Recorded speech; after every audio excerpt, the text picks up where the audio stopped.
Vinicius জুনিয়রের সামনে বিশ্বের বাঘা বাঘা যত রাইট ব্যাক রয়েছে প্রত্যেকেরই কিন্তু নাকানে চুবানি খাওয়ার রেকর্ড রয়েছে।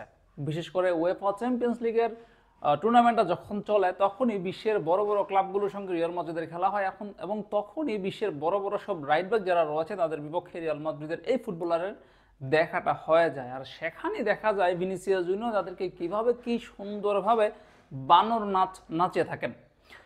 ঠিক একই রকমভাবে নাচিয়েছিলেন সদ্য সমাপ্ত চ্যাম্পিয়ন্স লিগের সেমিফাইনালের বায়ার্নের বিপক্ষে জোশুয়া কিমিককে।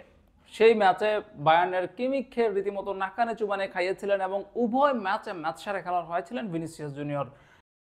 সেই ভিনিসিয়াস জুনিয়রের সামনে এবার চ্যাম্পিয়ন্স লিগের ফাইনালে বরুশিয়া ডর্টমুন্ডের রাইট ব্যাক হিসাবে খেলতে আসছেন নরওয়ের ফুটবলার জুলিয়ান রেয়ারসন।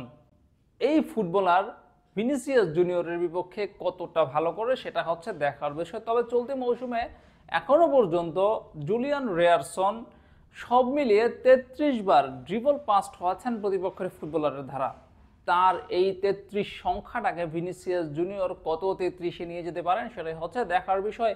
এবং প্রত্যেকের এই ম্যাচের আলাদা করে নজরে থাকবেন রেয়ারসন বনাম ভিনিসিয়াস জুনিয়রের যে লড়াইটা হবে সেই লড়াইয়ে।